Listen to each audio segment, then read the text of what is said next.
My name's Chris, and I'm grateful to be your host for this series, A World Without Malaria. In this training course, we've covered a lot of material about malaria. And in the next 2 chapters, we'll look at taking what we know and communicating it to others in our communities. The information in the series is not just for knowledge's sake. You can make a difference in your community, and your community in turn can also help others. This is our 21st chapter, and it's called Strategic Planning. During this session, I encourage you to pause the video at the given times and answer the questions. This will help you get the most from the session. Okay? Open up your manual and let's get started. I hope you enjoy this session. Hi, my name is Ellen, and it is good to be with you again. BuzzOff designed its work based on a 5-point plan. We hope this plan continues to help people deal with malaria in their local communities. The 5 points of our plan are community education and training, improved prevention, faster diagnosis, improved treatment, and empowering local people to be malaria advocates in their communities. The first point, community education and training. This means that in order to create a world without malaria, communities need to be aware of what causes malaria. We have emphasized this a lot during the course. Okay, now I'm going to ask you 2 questions, and then I want you to pause the video and try to answer them. The first question is, can you clearly say what causes malaria? I want you to have a practice and actually say it out loud. Is it clear in your mind? And then, can you name some things that aren't true and yet some people still believe causes malaria? Do you understand why they are false? It might help you if you create a small list and make some notes. Okay, pause and come back when you're done.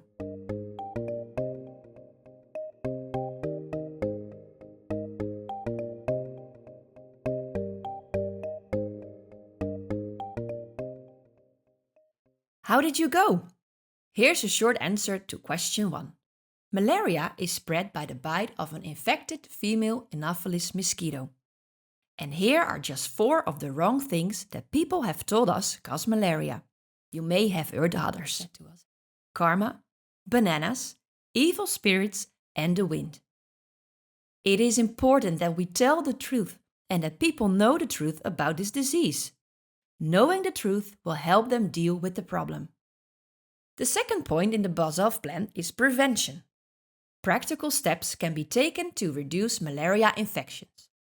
Throughout this series, we have told you of many ways malaria can be prevented. Can you remember some of them? Go ahead and pause the video again. Think about 3 things that will help prevent malaria that we have discussed. Write them down.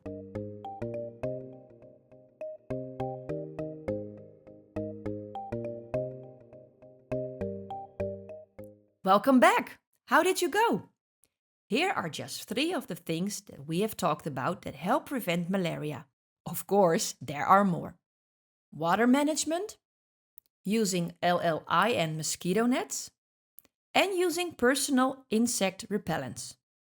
Doing these 3 simple things will save lives. Do you remember what we talked about with regard to this? The third point we emphasize is faster diagnosis. The faster the diagnosis of malaria, the faster it can be treated. The faster it is treated, the better the recovery. Diagnosis is especially important with pregnant women and children. Can you remember why? Go ahead and pause the video again and consider why pregnant women and young children are at risk. What puts pregnant women and children at special risk from malaria?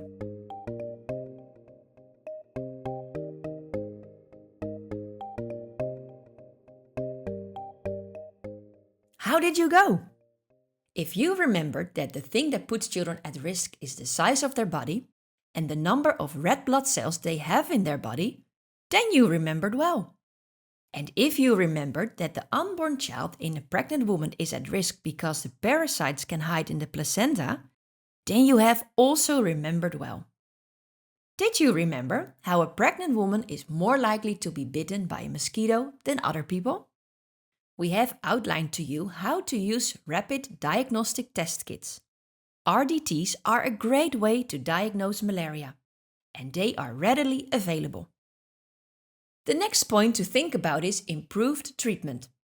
Access to good anti-malarial medication is essential for treating malaria.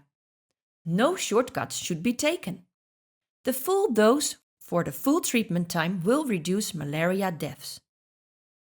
Why is it important to take the full dose of malaria medicine for the full recommended time? Can you answer this question? If you are unsure, take a look back through the manual in chapter 13. Perhaps write down your answer, as this will help you remember. Okay, pause and answer the question.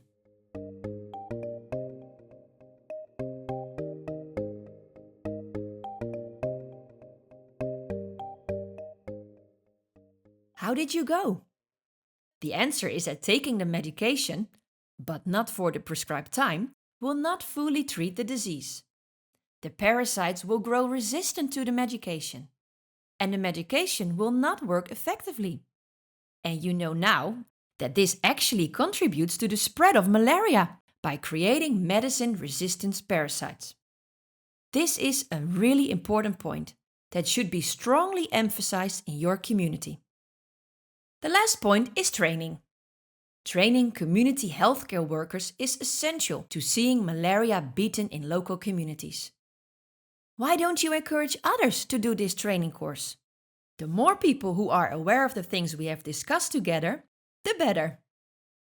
As we said before, it is always important to tell the truth about malaria, and everything we have told you in A World Without Malaria has been thoroughly researched and checked. We know it's all true and have confidence in teaching it. You can use this as a resource for any malaria training sessions you run. Okay, so what about your strategic plan? How are you going to help your community in its fight against malaria? A strategic plan will have a sense of vision as to what you want to achieve. Think about the end results you would like to see happen in your community. No more malaria? What would your community even look like with no malaria? Perhaps write down what your vision or hope for the community is. Now, how can you achieve your end vision? Think about where your community is at now. What resources do you already have? And what are the steps you can take to achieve your vision?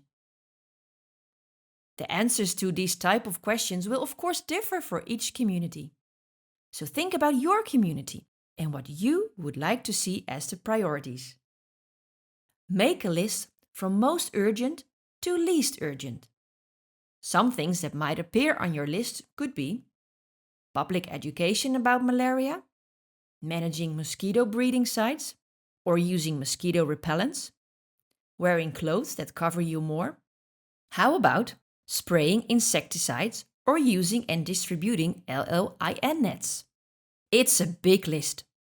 You might include things like assisting local clinics and resourcing the correct medications for use in the clinics. There are many more things you could add to your list, but I hope you get the idea. Think about how you will do these things and the time needed to do them. Who can you work with? Who in your community has skills or resources that you could partner with? How can you enlist them to support your efforts? Form partnerships. This will help ensure your plan's success. A little bit of strategic planning and partnership can go a long way when it comes to achieving the goal of your local community being free of malaria. As you think about your community, keep BuzzOff's 5-point plan in the back of your mind. This will help you to be strategic. Here's a reminder.